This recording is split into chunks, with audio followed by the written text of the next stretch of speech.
Hanap mo ba unique na recipe na pwedeng pang breakfast, lunch, dinner, or kahit pang snacks lang na kahit walang rice ay tiyak mabubusog ka nito? Madalas ko ito niluluto kadalasan sa breakfast, o di kaya for merienda. At gustong gusto din ng anak ko. Kaya kung gusto mo ang recipe na ito ay panoorin mo lang ito hanggang sa dulo.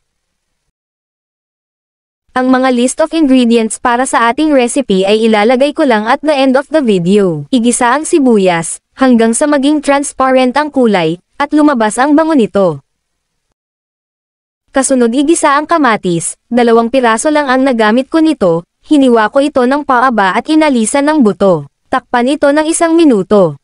At after a minute, haluin ito ng kaunti at timplahan ito ng kaunting asin at paminta. Pwede ko bang malaman kung taga saan ang mga nanonood sa akin? E-comment mo ang iyong lugar. Maraming salamat sa suporta. Haluin ito at lutuin ng 2 minutes.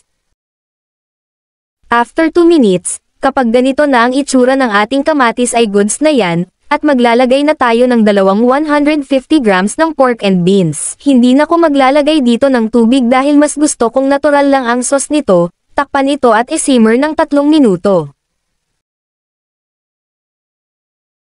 After 3 minutes ay titimplahan natin ito ng gusto nating pampalasa. Naglagay rin ako ng kaunting sugar, para naman magkaroon pa ng lasa ang ating pork and beans. At panghuli, ilagay na natin pa isa-isa ang mga itlog, kahit ilang itlog ang gagamitin ninyo ay pupwede. Tinimplahan ko ito ng kaunting paminta ang itlog. Takpan ito para maluto yung itlog, ng at least 1 to 2 minutes.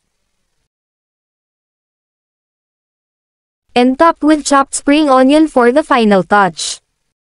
At ready to serve na ang ating breakfast, pork and beans with eggs. At ito na ang mga list of ingredients for the recipe today. Masarap ka partner ito sa tinapay, pwede rin sa kanin, pero ako okay na ako sa tinapay, talagang nakakabusog. Pwede rin ito sa nacho chips kung ikaw ay mahilig mag-imbento pagdating sa mga pagkain. Ikaw, saan mo ito gusto i-partner? Paki-comment naman sa baba para malaman ko.